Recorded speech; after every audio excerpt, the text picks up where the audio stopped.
Welcome back to Regular Guys Outdoors. I'm Chris. Heading out elk hunting, I'm meeting up with Ian out in his hunting spot. Ian is a guy we hunted with a couple years ago. He's Brian's friend, and actually shot bows with him this summer with Brian at their archery range. Nice, man. So it's going to be a little bit of a different spin. We're going to ride bikes to get back there.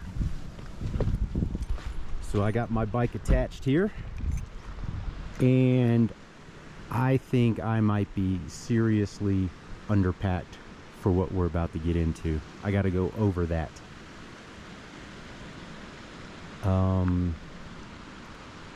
Yeah. This might be a very cold few days here. Holy crap. We're getting pretty high up there. I arrived early as planned and took care of my bike. Seems like I figured out a pretty decent way to strap up my bow. Take the quiver off and hook it onto the side. Use the back straps, wrap it around the handle, and then through the riser, cinch it down.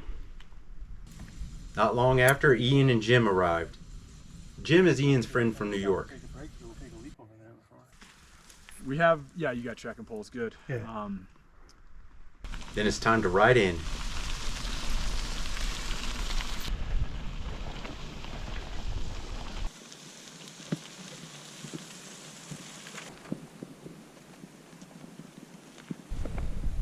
Now it's time to walk a bit, and it was nice enough to rain on us.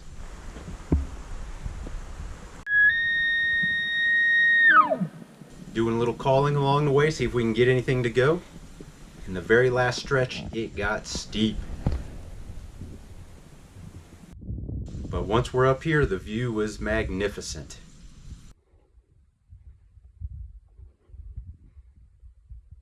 Then we got to pitch the tent. It's a floorless shelter that Ian has.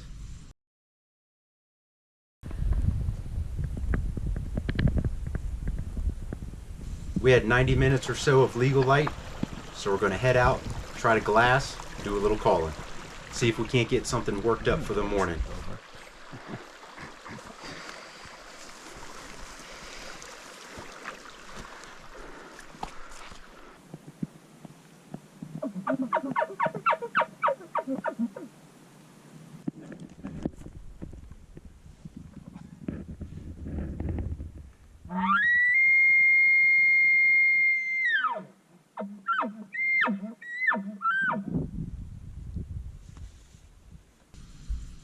Morning of day one, in the middle of the night, we had an elk bugling from east around to our north, around to the west. So we're up early trying to make a move on him because he's not that far away. Ian gives him some calls.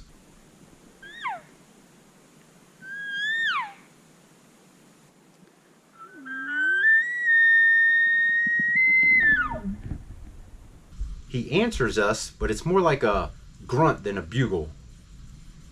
Eventually it just kind of fizzled out and he went down below us. So we're trying to walk along the kind of the route we did last night and stay above him. And we want to get to a point where maybe we can drop down into the trees and get on his level. But then when we get to the spot where we're going to dive into the woods and get down low, Ian stops all of a sudden.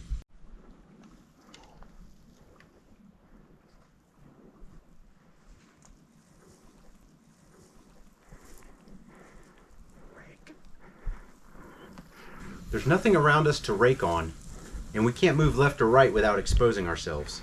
Can you rake on anything? So Jim's working the grass in the edge of the creek as best he can.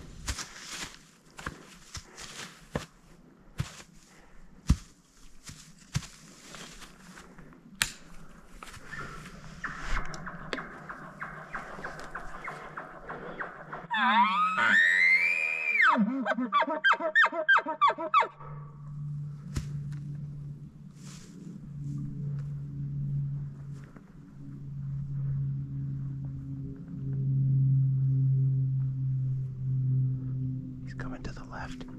10 o'clock.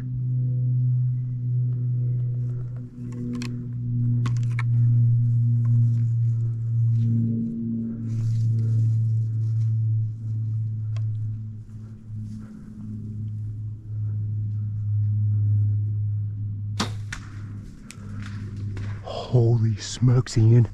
You smoked him. Double lung right there. Drilled him.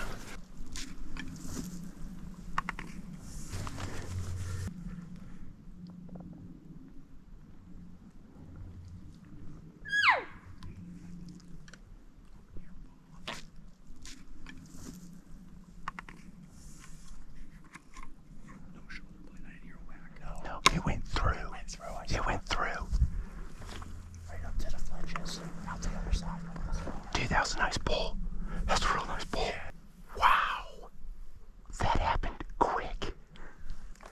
Dude, It was like, stop, get down. I can hear him. Holy smokes. That went from 0 to 300. He's going, he's down. Right there, no lungs.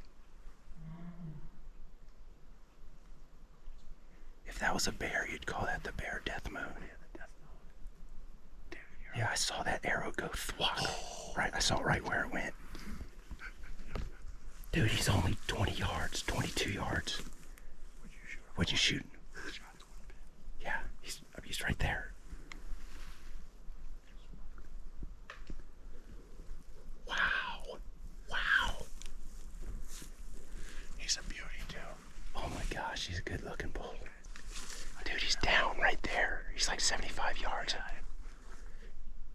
Maybe 100. He's right there. Yeah, he's right there. We'll just let him do his thing. Dude.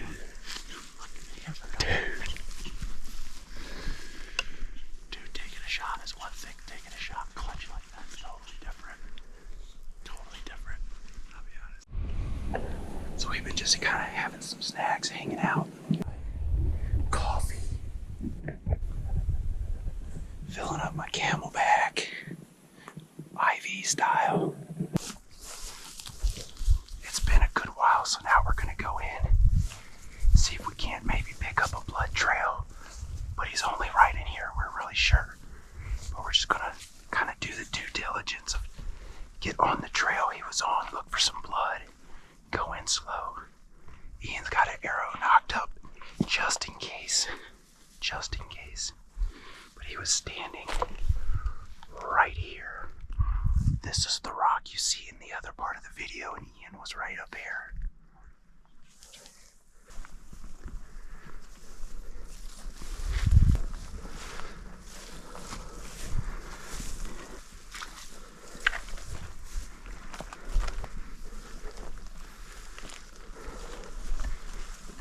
I see him. Oh, I see your arrow. Found your arrow, Ian.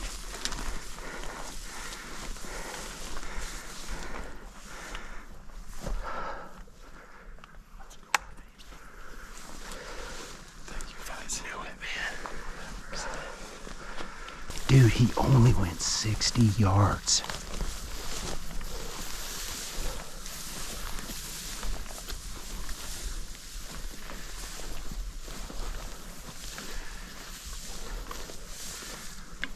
What a beauty.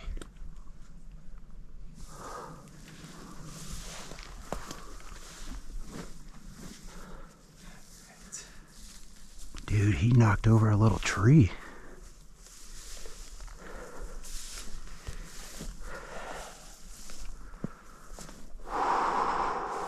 My goodness. What a creature. What a creature. Oh my word. Oh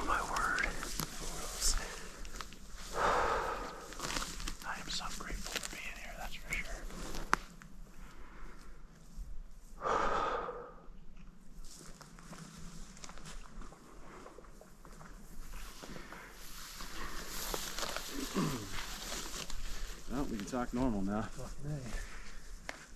Dude, look at that. Look Those are some twisty, turny antlers, man. I'm thinking full body mount. I'm gonna do a Euro.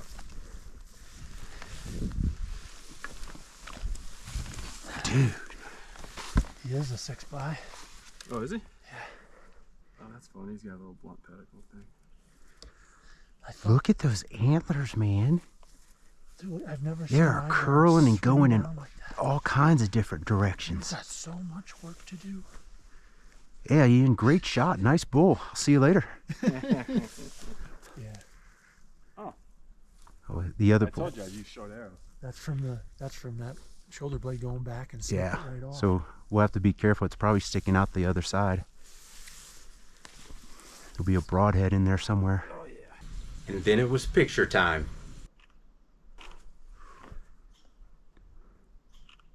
You don't get a chance to take a lot of photos of bulls like these, so you want to make sure you get them when you can.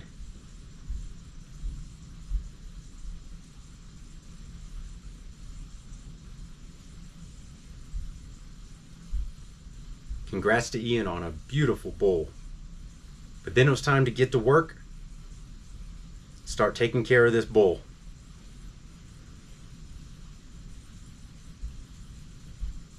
We get the one side done on this video clip. Rear quarter, front quarter, back strap, tenderloin, neck meat, flank steak, all kinds of good stuff. Then we'll flip them over, rinse and repeat.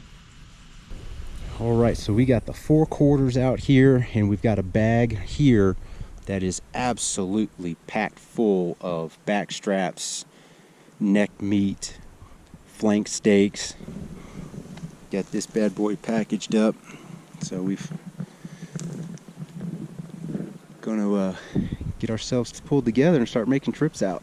Hopefully this sun lasts and it doesn't do like it did yesterday and kind of drizzle on us all day.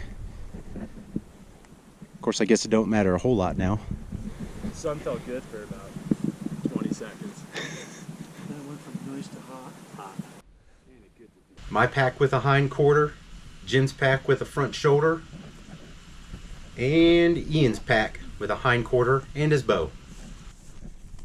So basically we're dropping off the side of this mountain. It is steep and ridiculous.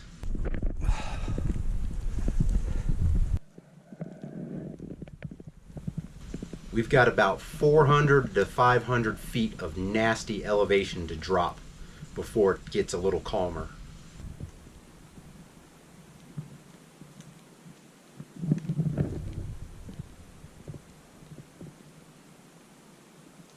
This is me trying not to just slide down the hill.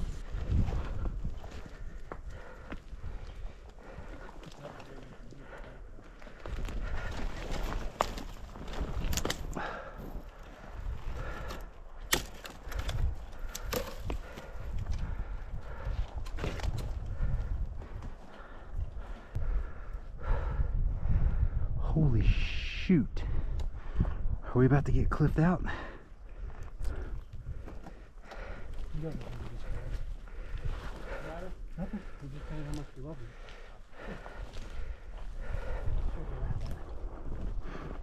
When I could hear Chris talking about that earlier, I didn't realize you were filming. I thought you were swearing. No, he was like, oh wow, look at that. Look how beautiful it is, how it goes straight off. You kind of got it cut right. All right, so I called a little break. It's confession time. This is terrible. It's making me question my choices in life. Ian's killing it. Walking up those easy with nothing on your back.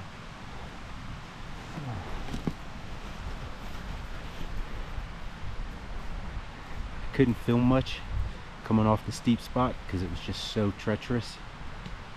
But there were points where it was best just to turn around and face the hill and go down backwards so you could have your hands and feet on the ground at the same time. We're not quite halfway back to the bicycles, and I'm questioning my choices in life. And Billy Huber.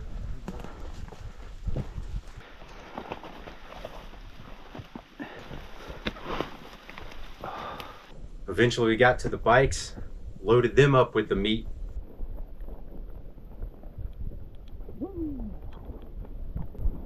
Then we're heading back to the trucks.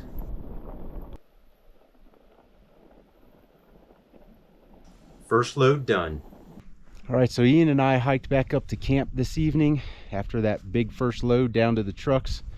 Jim's down there because he literally has altitude sickness because we are above 11,000 feet, if you can't tell by a tree line behind me. And so Ian and I are up here, and this was our accommodations last night.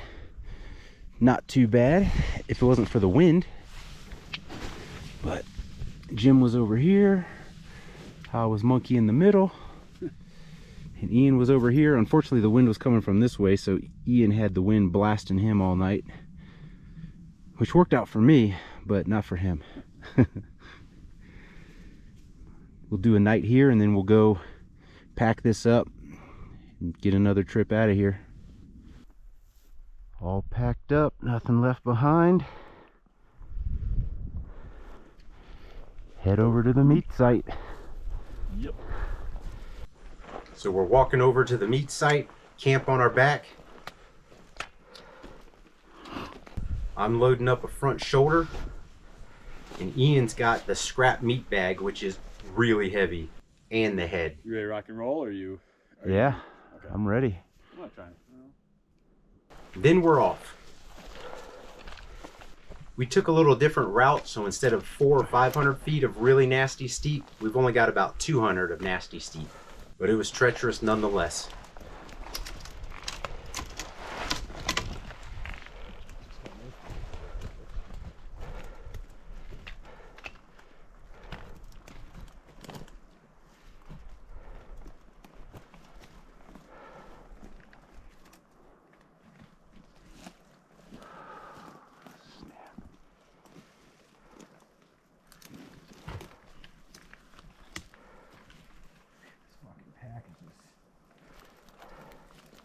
Send me whichever way it wants. I've never used trekking poles before, but man did they come in handy. I'm sure I would have taken quite a tumble without them. That will be on my next purchase list.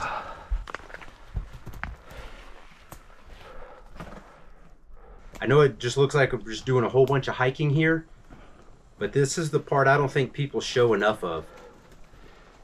This is the reality of elk hunting. Hunting elk is hard, but it becomes extremely difficult once you actually get one. And I would have to say now at this point, trekking poles are a must if you've got steep hills to work with, or really marshy bottoms like the flat we're going to. Well, here is a welcome sight, the flat area. We ain't home free yet, but we are off that steep, nasty junk. Daydreaming about bacon cheeseburgers. Bacon cheeseburgers.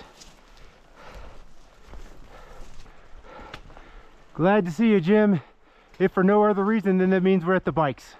I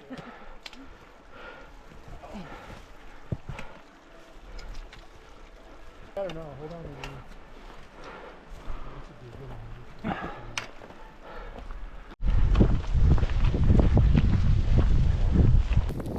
And the final ride out.